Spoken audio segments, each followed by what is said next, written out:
다낭에 왜 왔어 우리? 이제 배고프니까. 아니요, 우리 일하러 온 거예요. 그쵸. 네. 무려 지금 솔라나 서밋을 하고 있잖아요. 네. 지금 무슨 일 하셨어요 오늘? 오늘 사람들 많이 만나고 너무 배고파요. 그래서 지금. 근데 솔라나 서밋이 전 몰랐는데 꽤 큰 행사더라고요. 원래 좀 큰데 근데 올해 바로 전전주에 그걸 이제 엑셀러레이트를 했잖아요. 근데 뭔가 살짝 하이비 조금 빠진 느낌? 아, 그 뉴욕에서 한 거랑 이 그쵸. 베트남 산골에서 하는 거랑은 느낌이 좀 다르다. 이 말씀을 하시는 건가요 지금? 그것보다 원래 그 파운데이션에서의 그런 지원과 그런 참가하고자 하는 그런 업체들이 두 개는 힘들다. 맞아. 그래서 맞아. 엑셀러레이트에 좀 많이 가자라는 게 좀 있고, 원래 제가 알기로 이거를 작년에 기획을 할 때 엑셀러레이트가 원래 없었던 걸로 알고 있어요. 그래서 급하게 올해 만들어서 해서 그래서 살짝 여기 서밋이 살짝 죽었다.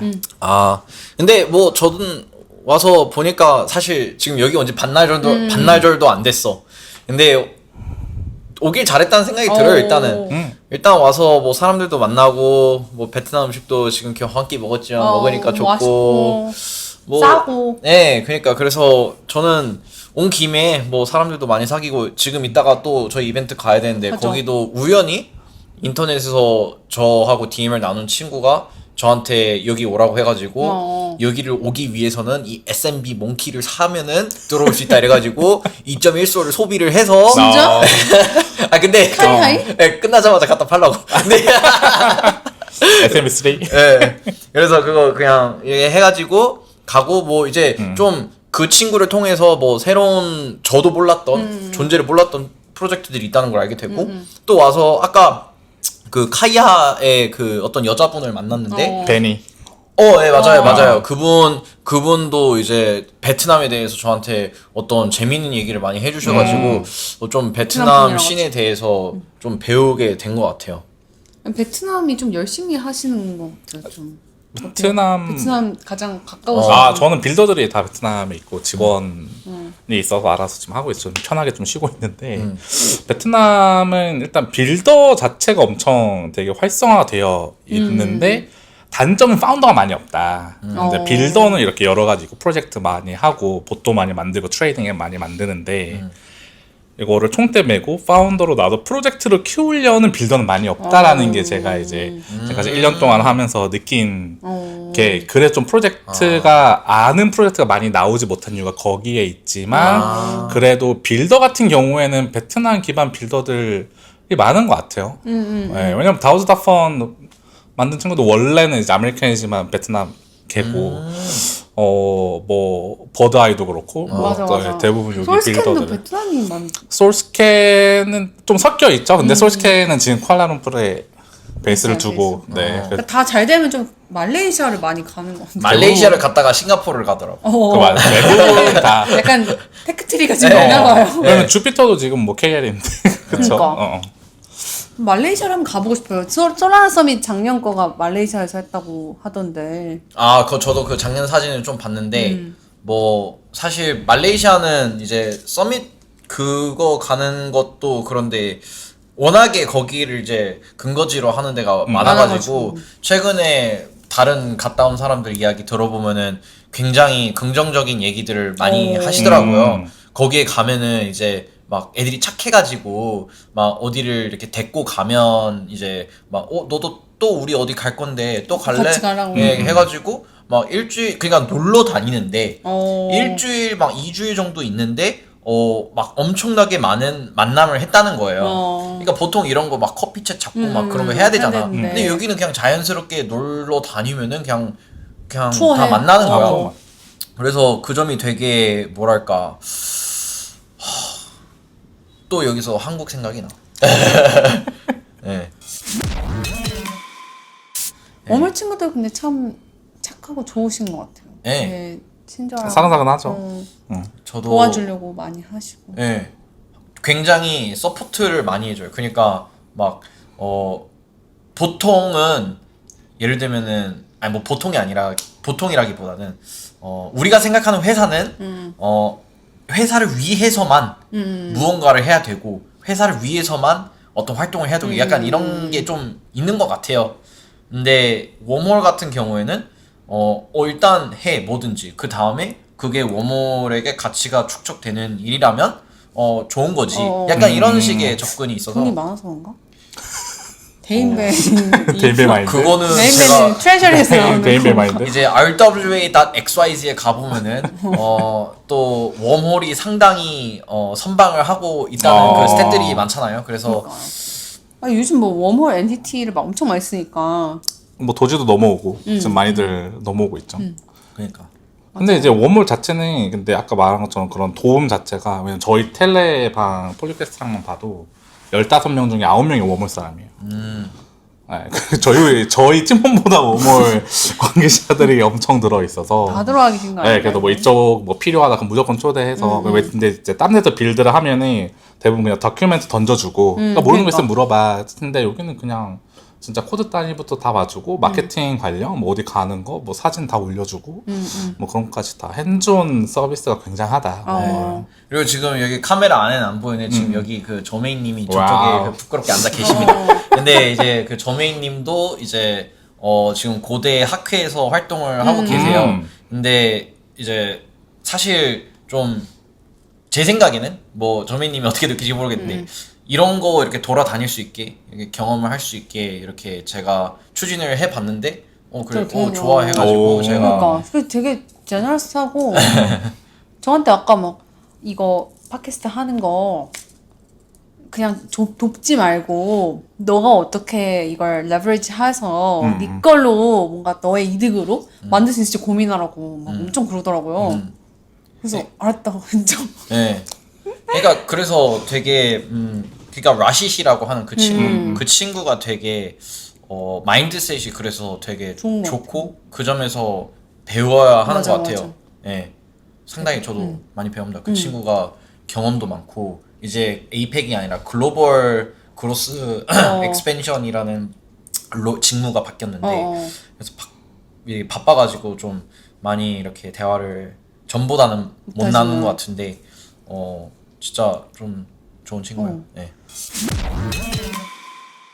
저는 또 인트레스팅 했던 거는 오자마자 또 퍼치펭귄 분들 만나가지고 제가 사실 PFP가 퍼치인데 퍼치펭귄 활동은 되게 오래 해왔는데 최근은 굉장히 팔로우 안 했거든요.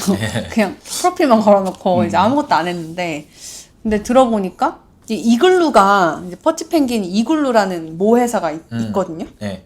근데 그 이글루 아시아가 생겼더라고요. 아, 네. 그러니까 이글루가 있고 이글루 아시아가 생겼어. 그래서 지금 뭐 에런이나 이제 셰릴 같은 친구들이 뭐 거의 아시아에서 하는 활동들 보면은 그냥 무슨 매일매일 춤을 추고 매일매일 캠페인을 하고 틱톡에 막 엄청나게 바이럴을 시키고 막 맨날 그 인형 탈 쓰고 이러고 막 그 바이럴 포스트 올리거든요. 춤을 춰요? 아예 그냥? 춤을 춰요. 나 한 번도 보죠. 아, 여기 가서 봐야겠다. 춤을 정말 많이 춰요. 춤을 잘 추는 게 아니야. 그냥 춰요. 그게 왜 웃기잖아.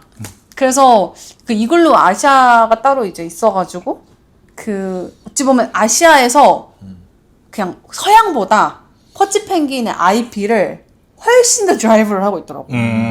그래서 이들이 믿는 티시스는 뭐냐면 아시아가 IP 강국이 아시아 IP 강국이 엄청 많잖아요. 그래서 최근에 이제 뭐 그 중국에서 또 팝마트라는 무슨 알아요? 네. 거기서 그- 라부부 팔고 그랬잖아요. 그래요. 그 되게 또 저는 몰랐는데 네. 되게 큰 IP가 탄생을 했나 봐요. 네, 라부부. 근데 그게 그 마텔, 바비 마텔 그리고 그 헬로키티 만드는 그 사라스 무슨 살리오랑 뭐 다 합친 것보다도 오. 가치가 높대. 와. 기업 가치가. 와, 미쳤다. 그러니까 그만큼 IP가 이제 커졌을 때 이제 어마어마한 아시아 드리븐 IP에 대한 강한 컨빅션이 있더라고. 그래서 퍼치펭귄도 사실 서양보다는 아시아 쪽에 그로스를 더 하려고 와. 하는 것 같아서 그래서 그분들이 여기까지 오신 거예요? 또 그런 것 같아요. 그분들 그냥 아시아 다 다니는 그러니까 것 같아요. 그분들 한국에도 엄청 자주 많이 오잖아요. 엄청 자주 와요. 네. 저는 그분들 대만에서도 보고 그냥 다 있어요. 그냥 갔는데 이벤트마다 있죠. 네. 또? 또? 네. 이런 느낌이에요. 네. 그러니까 저 작년에 저는 그분을 사실 그렇게 잘 알지 못하거든요. 근데 어쩌다가 그 관련된 행사를 초대해서 가보면은 그냥 다 있어. 다 항상. 있어, 다 있어. 예, 그래서 신기해. 근데 그게 IP는 사실 프레센스가 되게 중요해가지고 그 인형 탈 쓰고 뭐 하고 이런 거가 다 컨텐츠로 남잖아요. 그래서 참. 그래서 앱스트랙트 조금 좀 분리시해지는 것 같아요, 사실. 지금 다 아까 한 루프여가지고 한 지붕 안에서 하는 거라서. 예. 그 아까 트위터에도 그 하이퍼리퀴드가 이번 사이클에 솔라나고 앱스트랙트가 이번 아니 사이클이래. 지금 현재 상황에서 하이퍼리퀴드가 솔라나고 앱스트랙트가 뉴 베이스다. 이런 식의 얘기를 안쌤인가? 뭐 누가 그 팬인가? 그 앱스트랙트 쪽 그 크리에이터 걔가 트윗을 그렇게 했는데 그거 보고 진짜 완전 공감되더라고. 그 진짜 제가 불리시하게 보는 게 딱 앱스트랙트랑 하이퍼리퀴드랑 비트코인 생태계. 근데 이거는 사람들이 인정 안 해주기 때문에 두 개만 할게요. 그래서 그래서 여튼 그런 분들이 있어가지고 맞아요. 조금 훨씬 더 잘 되는 것 같아요. 그리고 약간 그 사람들 뒤에서 또 그거를 강하게 드라이브를 넣어주는 게 루카네츠라는 그 사람이 진짜 인터뷰 같은 거 들어보고 실제 얘기를 해보면은 이 사람은 뭔가 반쯤 미친 것 같다는 생각이 들더라고요. 저는 실제로. 제가 루카네츠 인터뷰 보고 실제로 이제 만나보고 얘기 나눠보고 이런 걸 너무 많이 했거든요. 네. 그래서 펭구를 안 팔았어요. 그러니까 미친 사람이에요, 내가. 그래서 내가 지금 이렇게 됐어. 이렇게 에어드랍을 이만큼 받고 그때 팔았으면은.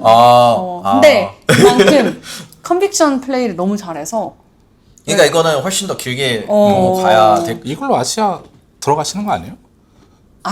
그건 또 뭐. 거의 뭐 이제 이걸로 거의 아시아 펭구 오지 플러스. 근데 분리시합니다. 그러니까 진짜 이 크립토에서 장기적으로 볼 수 있는 게 사실 막 많이 없잖아요. 많이 없죠. 특히나 이런 IP 플레이를 한다는 애들 중에 얼마나 많았어요. 많았죠. 특히 그 퍼지 펭귄이 나왔던 21년 사이클에 얼마나 많았어요. 그 중에 살아남은 거 끼봐야 진짜로 퍼지랑 맞아. 아즈키랑 뭐 생각나는 게 없어. 두들스? 두들스 정도? 이렇게 세 개?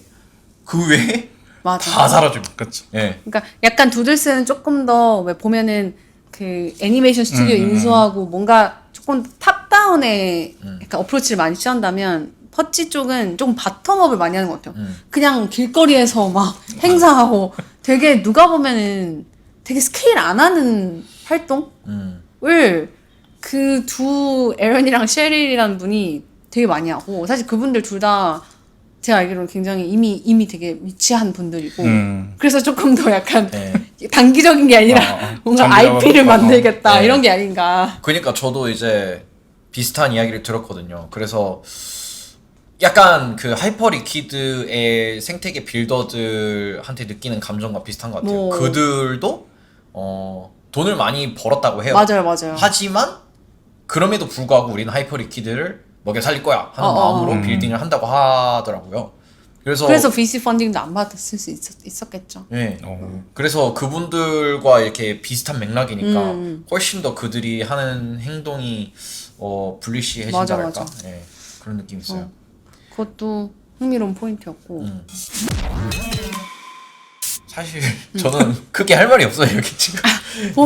온지 4시간밖에 안 돼요. 저는 아침부터 있긴 했는데 그럼 저는 본 애들이 다 옛날부터 알던 친구들이 쫙 깔려 있어서 뭔가 새로운 사람을 만났다기보다 그냥 하고 있는 아직도 살아 있구나. 애들 생존력이 길구나. 뭐 이런 거 한 번씩 보고 뭐 그 다음에 이제 오몰 워크샵 이제 발표하고 그런 거 왔는데 워몰에 그러니까 그건 것 같아요. 되게 이제 브릿지에 대한 인식을 한 번 더 볼 수 있었던. 그래서 이제 그래요? 브릿지는 대부분 제일 먼저 물어보는 거 사고 나면 어떻게 하는 거에 아직도 그런 좀 질문이 팽배한 게 있는데 근데 이제 워몰은 직접 뭔가를 S를 락킹 해놓고 뭐 릴리즈하고 그런 방식보다는 좀 살짝 프로토콜 느낌으로 메시징 전달해주고 아니면은 뭐 스위프트 같은 거 세틀먼트 방식도 뭔가 락킹해도 하는 게 아니잖아요. 그냥 네이티브 체인에서 솔버가 대신 이제 수합해주고 릴리즈 해주고 그냥 리스크 가져가는 방식이라서 그런 거만 그냥 설명해주고 그래서 이제 워몰이 이런 워크샵을 사람이 많이 안 와도 모든 행사 다 가는 이유가 있는 것 같아요. 그 엑셀러레이트 뉴욕에서도 그 메인 행사 전에 이제 빌드 행사 있었어요. 거기 워크샵도 웜홀 했었는데 그렇게 많이 오진 않아도 뭐 그런 계속 자기네들 프로덕트 그럼 계속 알리는 거 그래서 보면서 아 웜홀 역시 크다 대인 배달 뭐 이런 거 좀 많이 들었고 왜냐면 스폰서를 항상 크게 하더라고요. 근데 사람이랑 그 장소랑 상관없이 그냥 자기네들 메시지 계속 전달하고 그냥 테크 계속 전달하고 뭐 그런 거 좋은 거는 계속 초대해 주셔서 너무 감사하다. 네.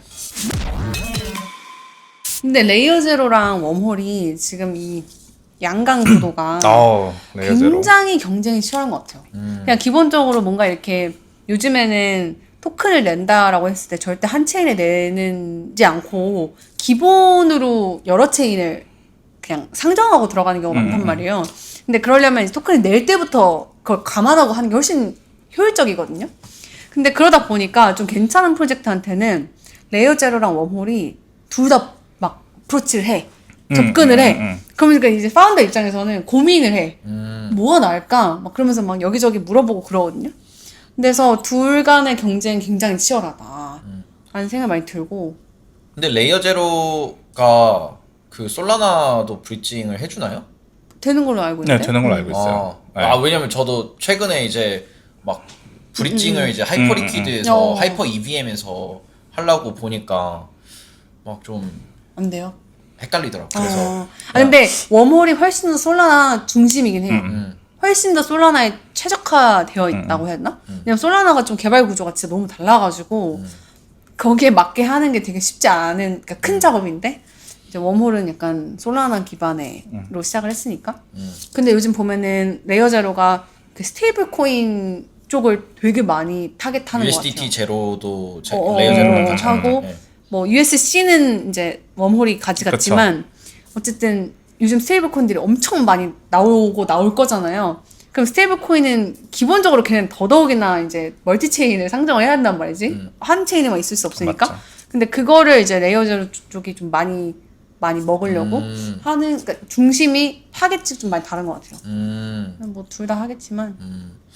그리고 확실히 이런 브릿지들도 조금 파트너를 어떻게 가져가냐에 따라서 좀 전략을 다 나름대로 짜고 있어가지고 브릿지 시장 자체도 뭐 누군가 하나가 먹는다가 아니라 예를 들면 저도 사실 웜홀 안 쓸 때도 많아요. 왜냐면은 웜홀이 지원하지 않는 체인들도 있어가지고 디브릿지도 쓰고 레이어 제로도 쓰고 웜홀도 쓰고 뭐 그렇게 그냥 다 이렇게 좀 파편화가 될 거다? 그렇게 되는 것 같아요 그냥. 저는 사실 컨슈머로서 유저로서는 웜홀 안 쓰거든요.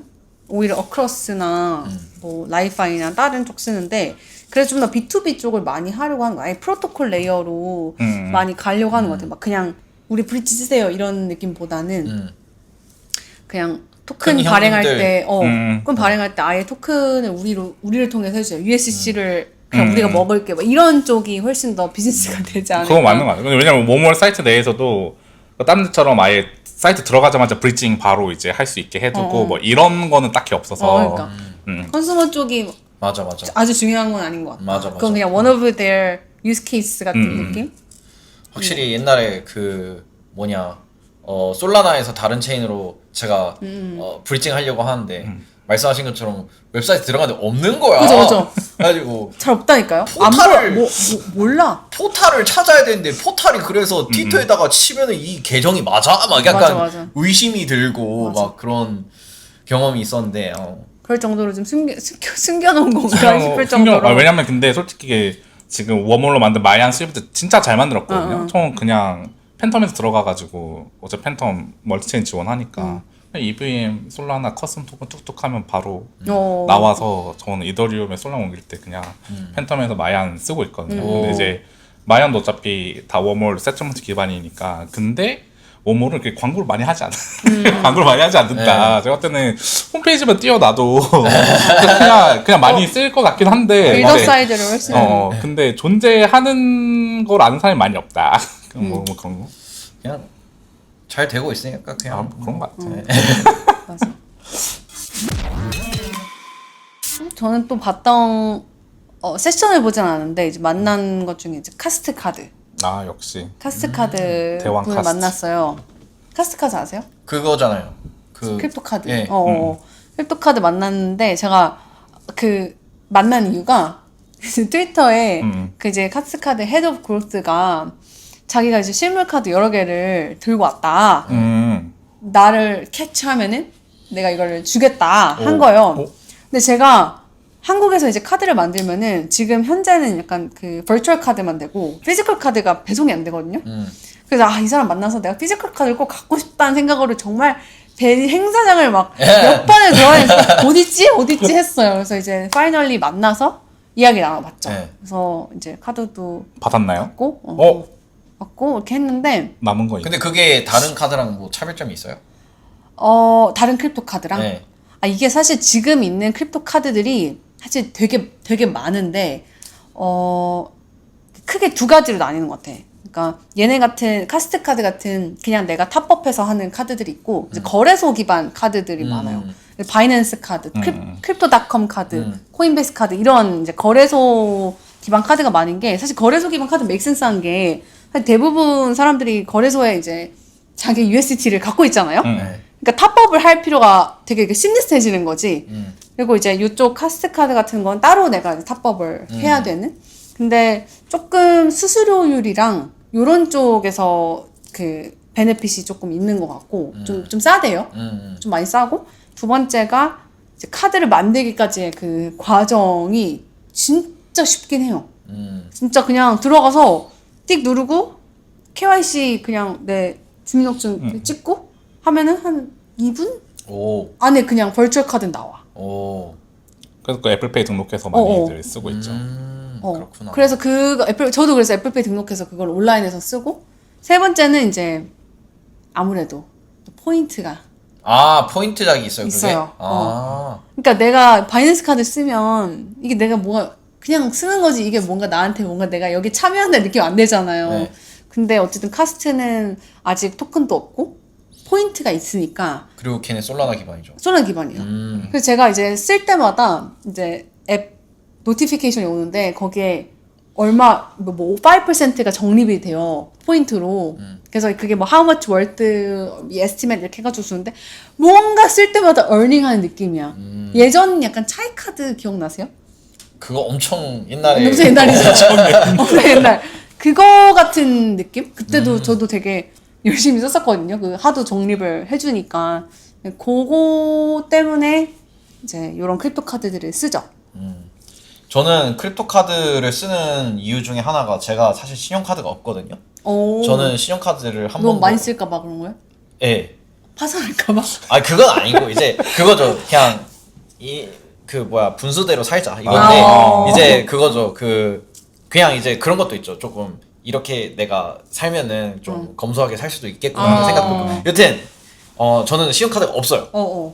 근데 이제 체크카드 같은 경우에는 해외를 나갔을 때 예를 들면 저 카카오뱅크 카드 있잖아요. 여기 현지에서 안 돼요, 잘. 진짜? 그러니까 예를 들면 우리나라 그 카드가 보통은 그 유심이래. 그거 뭐라고 IC 하죠? 카드? IC 카드로 인식을 많이 해가지고 꽂아야 되잖아요. 근데 여기 이제 우리나라 빼고 세계 대부분은 태핑이죠. 태핑을 한단 말이에요. 꽂는 게 아니라. 그래서 이걸 태핑을 하면은 안 돼. 내 카드가. 그래서 그래서 제가 다른 그 크립토 카드를 이제 만들어서 써봤는데 태핑을 하면 또 잘 돼. 그거는. 그건 NFC 방식이라고 하죠. 그런 거를. 예. 그래서 약간 뭐지? 이 한국 환경에 특화된 이 카드 뭔가 별로다라는 생각이 들더라고. 근데 그게 이제 크립토 카드 특징인지 모르겠어. 그리고 이것도 있어. 한국 이 카카오뱅크 카드는 해외 ATM에서 출금이 안 돼요. 근데 출금은 사실 막혀 있는 경우가 되게 많긴 하지. 그래서 저 깜짝 놀랐어요, 사실. 카카오뱅크 카드 내가 이게 아무리 그냥 체크 카드여도 내가 해외에서 ATM에서 이게 출금이 안 된다고? 약간 그 생각이 졸라 구린데 이 생각밖에 안 들더라고요. 그래서 약간 크립토 카드가 그 운영 주체 이런 애들이 조금 더 규모는 작아도 편의성은 훨씬 크다. 맞아요. 네. 지금 이걸 쓸 때 이제 당장의 GTM 관점에서는 사실 온체인에 이제 돈이 있는 사람들, 그러니까 내가 USDT가 있고 이런 사람들이 그걸 다시 이제 내 카드로 진짜 내 뭐 뱅크 한국 뱅크에서 썼던 그 카드로 쓰려면은 다시 오프램프를 해야 되잖아요. 그쵸. 그럼 제 기준 USDT를 바이낸스에 넣어가지고 그걸 다시 이제 저기 거래소 갔다가 업비트로 가가지고 업비트에서 또 팔아가지고 그걸 다시 K뱅크에서 또 내 뱅크로 넣어가지고 그 몇 번이야 스텝이 한 5번? 그래서 엄청 귀찮은 작업이긴 하잖아요. 지금 생각해보면 그쵸. 옛날 핀테크 나오기 전 같은 느낌인 거지. 근데 그 스텝을 어쨌든 안 해도 되니까 그냥 여기 월렛에다가 넣고 인정. 쓰면 되니까 이제 그게 당장에서는 이제 가장 큰 GTM 맞아. 포인트인 것 같고. 맞아. 근데 사실 거기서 머무르기만 하면은 사실 경쟁이 안 되잖아요. 왜냐면 다 카드들이 뭐 다 그렇게 할 텐데 뭐 이거 가지고 뭐 차별점이 없죠? 네. 혹은 온체인에 돈이 없는 사람들은 그걸 쓸 이유가 없잖아요. 그래서 제 생각에는 이게 장기적으로의 GTM 스트래티지가 되려면은 내가 여기다가 탑법을 이렇게 돈을 넣는 것도 뭐 마치 우리가 문페이에서 애플페이로 쉽게 넣는 것처럼 그게 돼야 돼. 나중에는 이제 넌 웹3 유저들이 하려면은. 근데 넣은 다음에 이게 그냥 돈을 넣는 게 그냥 있는 게 아니라 얘가 계속 굴려지는 거야. 네. 그래서 기본적으로 우리가 USDT 뭐 솔레이어 SUSD 갖고 있으면 뭐 4% 이자 이런 거 그렇죠. 주잖아요. 뭐 열심히 T빌에다가 넣어가지고 막 이렇게 해가지고 그런 USD 그러니까 스테이블 코인이기 때문에 가능한 일들을 일단 줘야 되고 그럼 이제 말이 달라지죠. 그쵸. 그냥 카카오뱅크 엄청 넣는 것보다 네. 낫죠? 카카오뱅크 1%도 안 오, 줘. 1%가 안 줘. 그리고 그걸 가지고 이제 어쨌든 프로그래머블한 머니니까 원화가 아니니까 그걸 가지고 뭐 또 borrow 해줘서 그러니까 남아있는 동안에 그냥 1,000불 이렇게 있는 거를 안 쓰고 있어. 넣어는 놨어. 그러면은 자동으로 borrow 해서 뭐 랜드 해가지고 뭐 루핑을 막 해줘. 그럼 이게 일드가 갑자기 막 더 커지겠죠? 물론 갑자기 리스크는 더 생기겠지만. 2008년이 생각나네. 뭐야? 그- 나 뭐지? 그렇게- 예, 서프라임 그- 몰기지 같은. 이제 원리는 다르지만 어쨌든 고 레버리지를 고 고 레버리지. 레버리지를 통해서 그건 이제 예. 뭔가 선택. 네. 근데 뭔가 이건 이제 예시긴 하지만 그 돈이 어쨌든 프로그래머빌리티를 활용한 게 되게 많잖아요. 유저 입장에서 베네핏으로. 그런 것들이 된다고 하면은 크립토 카드도 꽤 엄청 인기 많아질 것 인기 같아요. 많을 것 같다? 라는 생각? 그래서 원화 스테이블 코인을 해야 되는 게 아닌가. 제가 원화 스테이블 코인 잘 몰라요. 어떻게 하는 거예요? 저는 이제 그냥 당장 생각했을 때는 이거 외함인데 뭐 또 찬성하는 분들이 많더라고요. 그래서 저도 덮어놓고 까긴 싫거든요. 근데 이제 약간 이게 맞나라는 생각이 많이 드는 거긴 하죠. 사실상 원화에 대한 수요가 없잖아요, 한국은. 근데 이걸 했을 때 도대체 무슨 효과가 있지? 뭐 거기에 대해서 근데 우리가 이 스테이블 코인 시장을 조금이라도 현재 이 외환 시장보다 이제 개척되는 스테이블 코인 시장에서 원화의 점유율을 조금이라도 높일 수 있다면 그래도 좋은 거 아니냐 이런 말을 하는데 뭐 그건 당연한 거고 이제 수요를 어떻게 올릴 거고 그 수요를 올렸을 때에 대한 트레이드 오프가 뭔지에 대해서 너희들은 잘 생각을 하고 있냐에 대해서 나는 묻고 싶은데 거기에 대해서 제대로 답을 저는 내가 관심이 없어서 그런지 모르겠지만 크게 이렇게 제가 납득이 될 만한 이유를 듣지 못했거든요. 그래가지고 뭐 사실은 지금 그냥 반반인 것 같아요. 그냥 제가 이거 관련된 영상 2개나 찍으면서 사람들한테 역정을 내기도 했는데 뭐 이거는 조금 두고 봐야 할 것 같아요. 실제로 정책이 어떻게 나오는지를 보고 그때 다시 한번 이 생각을 정리해서 입장을 다시 한번 생각을 해볼 필요가 있는 것 같아요. 네. 근데 그러면은 원화 스테이블 코인도 마치 한국 국채를 뭔가 담보로 하는 그런 거겠죠? 그쵸. 이제 누군가가 원화를 넣고 주고 민팅해야 되잖아. 그거를 받은 기업이 그걸로 이제 국채를 사가지고 들고 있겠죠. 단기 국채를. 그래가지고 그걸로 이자를 받아서 돈을 버는 방식을 취하려고 할 텐데 이제 그거죠. 원화 왜 들고 있음? 이라는 이제 이 근본적인 물음이 생기는 거죠. 근데 그게 제 생각에는 그런 것 같아요. 제 생각에 원화를 들고 있는 거는 사실 우리가 뭐 외국인 투자자한테 말고는 어쨌든 한국인은 어쨌든 원화를 써야 되니까 그건 뭐 디폴트 수요잖아요.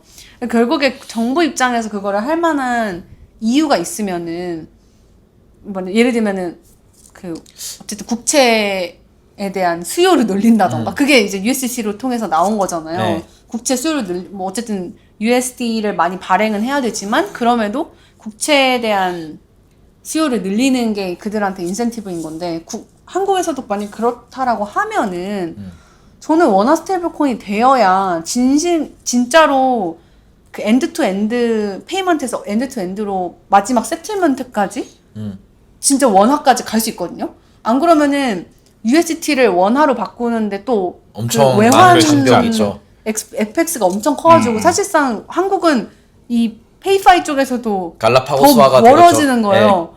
그래서 저는 이게 정부에서 어쨌든 뭔가 인센티브 얼라인 된다고 해서 밀어준다면 국민 입장에서는 그래도 혁신 관점이 나쁠 게 없다라고 보는 것 같아요. 근데 뭐 이제 리스크 관리 차원에서 과연 그러니까 그거를 들어오기 쉽다는 것은 한국에 나가기도 쉽다는 걸 의미하거든요. 그러니까 원화 스테이블 코인이 생긴다는 것은 우리의 원화 자체가 굉장히 트레이더블한 있으시 되긴. 네, 그냥 이제 온체인에서 개나 소나 사고 팔 수 있는 게 되는 거야. 그렇게 됐을 때 우리나라에 예를 들면 안 좋은 일이 터지거나 우리나라 사람들이 갑자기 단체로 돌아가지고 나 원화 다 던질래 하고 나간 경우가 생긴다거나 이런 경우가 생겼을 때 국가 입장에서 방어가 안 되거든요. 그래서 실제로 제가 하는 걱정을 한국은행 총재가 해요. 그래서 한국은행 총재가는 걱정을 또 지영님도 하시죠. 아니 제가 이제 그게 아니라 그렇게 그러니까 제가 그러니까 이게 그냥 기본적으로 조금 그럴 수 있겠네요. 그런 생각을 할 수밖에 없거든요. 우리나라 IMF 그에 대한 PTSD가 강해가지고 이제 이런 그 컨트롤이 타이트한 걸로 조금 알고 있어요. 뭐 자본시장은 이제 그래도 맞아. 그 반작용으로 오히려 열린 그런 시장이 됐지만은 이제 그 원화에 대한 통제는 그래도 놓지 않으려고 하는 걸로 제가 좀 알고 있단 말이죠. 그래서 약간 이런 그래서 약간 외환 들어오는 거 나가는 거 이건 되게 빡세잖아요, 한국이. IMF 그거. 일단 국내 수요라도 좀 맞춰서 왜냐면 여기서 지금 슈퍼팀 베트남에서 밀고 있는 프로젝트가 가이안인가? 걔네가 이제 오프램프에서 그냥 가게에서 그냥 바로 QR로 베트남 돈 결제하고 어차피 온체인에서 USDC 보내는 아주 기본적인 방식으로 하고 있는데 일단 된다는 것 자체가 아무나 다 쓸 수 있는 것 자체가 되게 메리트 같거든요. 그러니까 한국에서 옛날에 다날에서 했었나요? 다날에서 네, 하지 않았었나요? 페이 뭐 하지 않았나요? 하다가 이제 규제 때문에 막히긴 했는데 근데 그런 진짜 되게 로컬적인 수요가 먼저 조금 생기는 게 뭔가 좀 필요할 것 같다는 생각. 왜냐면 여기서 애들 결제하는 거 보니까 그냥 그대로 앱 들고 가서 USDC 찍으면은 그냥 오프램프로 베트남 돈 가게에다가 해주고 그냥 퍼 사 먹고 그냥 나가는. 근데 실제 그렇게 돼서. 가게도 있어요? 아니 그러니까 실제 가게에는 걔네들 걸 지원하는 게 아니라 QR 코드? 그냥 QR 그냥 이제 베트남 애들이 쓰는 결제를 그대로 쓰고 오프램프에도 뭐 결제해주겠죠 걔네 계좌에서.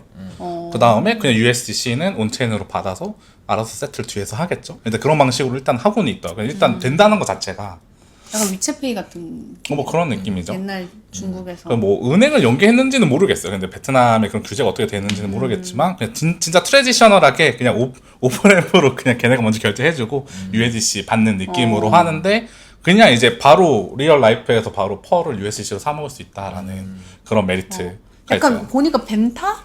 거기도 뭔가 약간 벤타라고 아니 솔라나 서밋을 벤타가 굉장히 스폰서를 크게 한 것 같은데 거기도 그 피지사 같은 걸 만든 것 같아요. 그 크립토 기반의 그러니까 우리가 왜 그 오프라인에서 결제할 때 그 포스기 하고 막 이런 거 하면은 그렇죠. 이제 뒷단에서는 다 피지사가 그걸 처리하는데 그 피지사 역할을 하는 걸 만든 것 같았는데 저 자세하게 몰라요. 근데 뭔가 베트남에는 그런 시도들이 있구나. 되게 신기하다라는 생각이 들긴 했어요. 그러니까 얘기 들어보니까 그냥 정부와 좀 아는 친구가 있으면 그냥 해도 상관없어. 그냥 편하네, 여기. 하면은 그냥 이제 오히려 좋아? 그냥 라이센스 나온다고 그냥 이제 뭐 포인트 쌓아가지고 실제 뭐 결제하는 것처럼 뭐 다 연계가 돼 있어서. 근데 그냥 제일 좋았던 건 그냥 바로 USDC로 그냥 바로 펄을 사 먹을 수 있다. 그거 진짜 메리트. 만약에 이제 원화가 된다면 한국에서 또 그냥 USDC로 그냥 바로 김밥 하나 사 먹을 수 있는 날이 오면은 근데 그게 포인트가 뭐냐면은 내가 펄을 USC로 사요? 그러면은 나는 USC로 쓰지만 그걸 받는 상인 멀천트는 원화로 받아야지. 원화로 받거나 받아요. 베트남 맞아요. 동으로 받아야 되잖아. 예, 베트남 그래서 동으로 받아요. 이제 컴포저빌리티가 필요한 그래서 거지. 이제 그 자국 스테이블 코인에 대한 게 계속 나오는 게 이 사람들은 그럼 USC를 받아서 어디다 할 거야. 막 이런 건 거지. 오히려 그 사람들은 달러 받으면 기분 좋을지도 몰라요. 어떻게 그렇죠. 오프라인 받는지 모를걸? 근데 뭐 여튼 지금 배터리가 많이 와우. 다른 것 같아가지고 오늘 쉴 새 없이 떠들었는데 그냥 아무 무작정 떠들었는데 한 40분 넘게 그러니까요. 이야기했어요. 예. 또 솔라나 서밋이 와가지고. 예. 다 나. 그래서 오늘도 여기까지 와서 참여해주신 좋습니다. 페퍼님과 제임스님 너무 뒤에 감사하고 노을 보이나? 해가 져버려. 이거 한번 보여줘야 되는 거 아니에요? 배터리 나와.